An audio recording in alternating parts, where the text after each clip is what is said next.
Welcome to Dejobnik, your command post for clarity and perspective. Israel. Thank you, Madam President.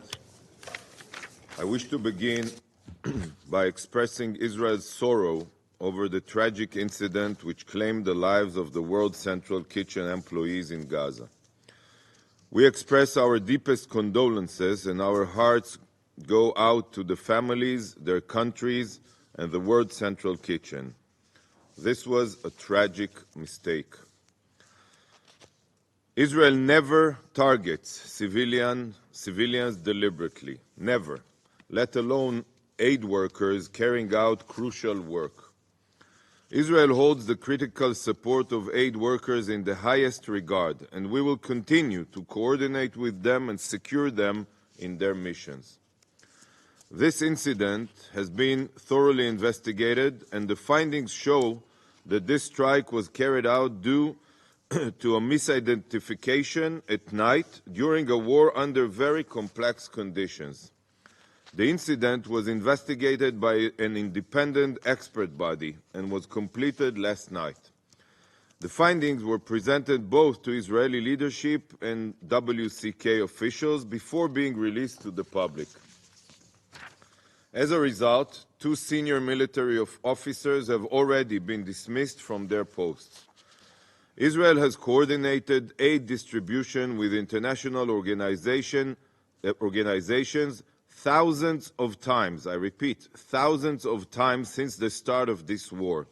And there is no question that this event was not deliberate. The military's standard operating procedure was violated, but it was the result of a tragic mistake made due to Hamas's cynical modus operandi to exploit civilian infrastructure and vehicles. Israel will learn from this investigation and take every effort to ensure that such a tragedy is not repeated. Council members, Israel is in the midst of a defensive war fought in unprecedented conditions against an enemy that fights from underground tunnels and hospitals and deliberately uses civilians as human shields. We did not start this war, and we did not want this war. We were attacked, massacred by ruthless terrorists that are committed to repeat the massacre. Hamas chose to fight from within civilian population centers in Gaza, and as heart-wrenching as it is, tragic mistakes can happen. Every country that fought a war in dense urban conditions understands this. Due to the complexity of the battlefield in Gaza, tragedies that took the lives of our own people have occurred.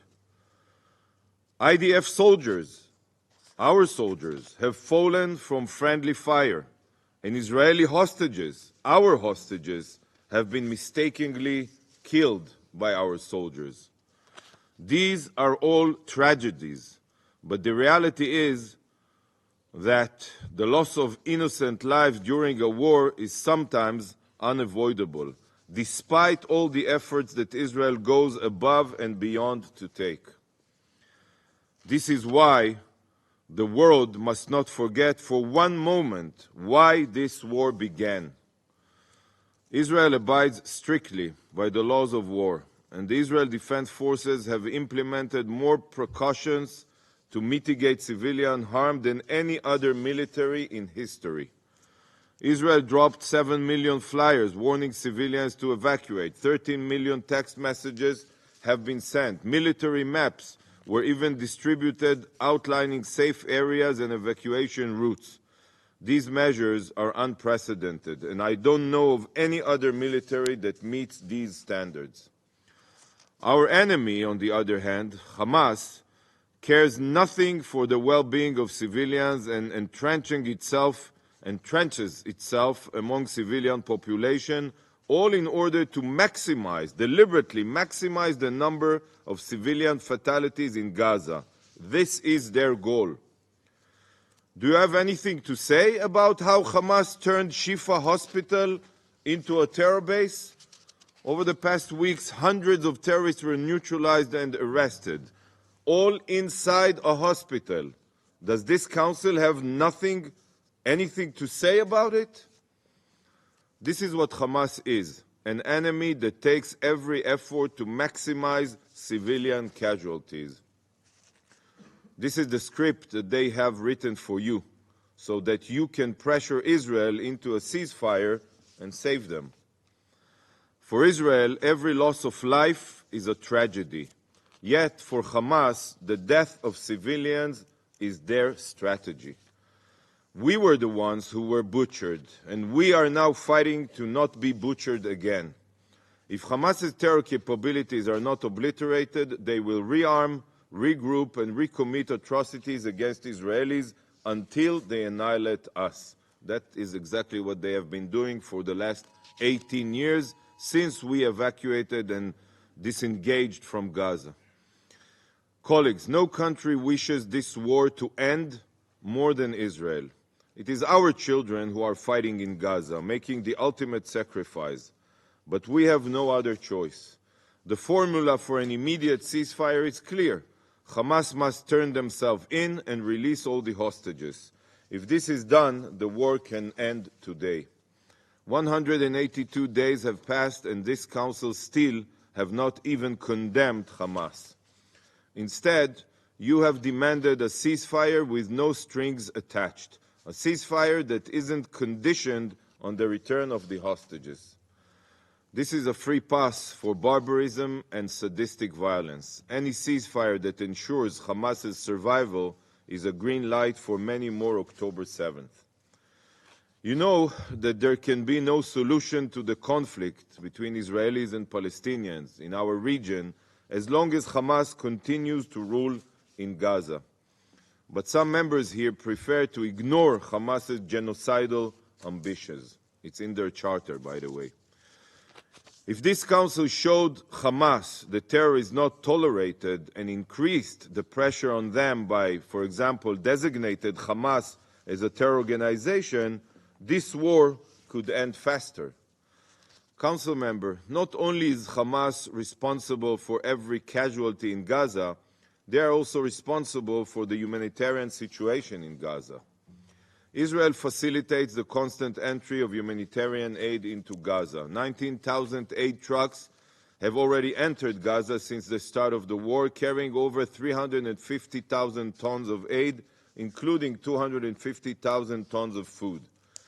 Field and floating hospitals have been established, and no limits are placed on the amount of aid that can enter Gaza. No limits.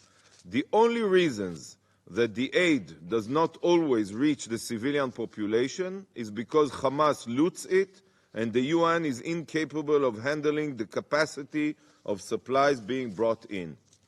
At any given moment, there are hundreds of trucks held up on the Gazan side of the Kerem Shalom crossing, waiting to be received and distributed by aid agencies.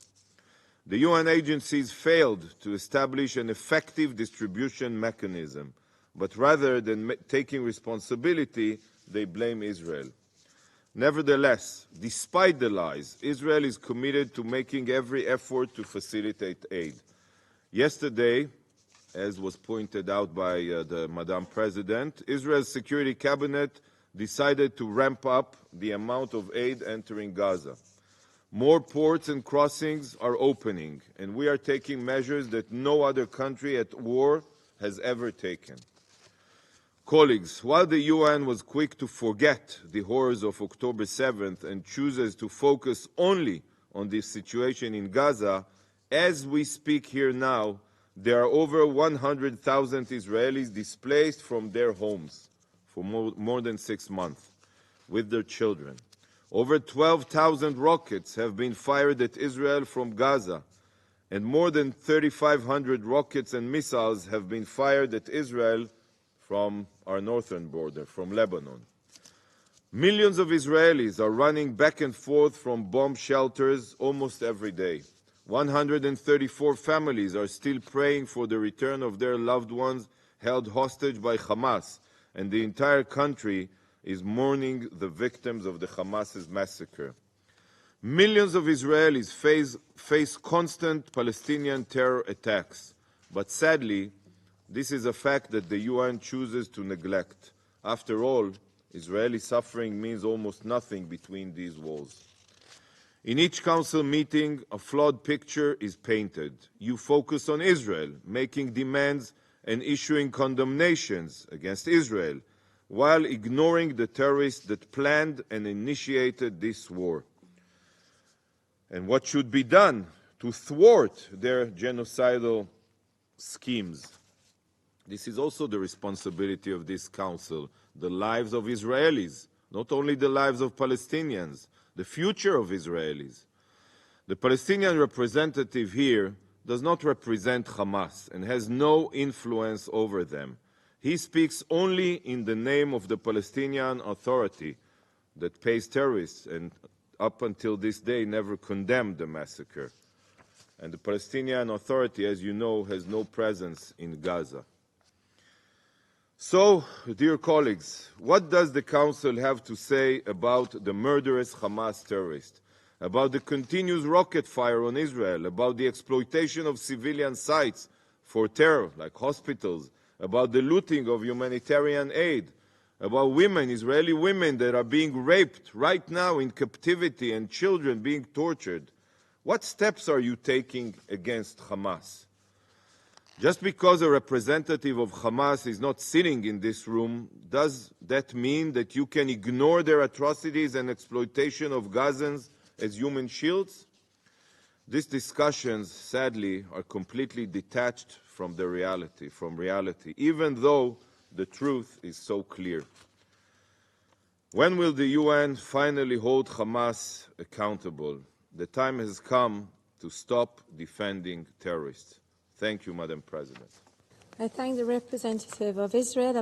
Thanks for watching. Drop a comment below. Don't forget to like, share, and hit subscribe to stay updated with our latest content. Until next time, stay informed and inspired. This is Dejobnik signing off.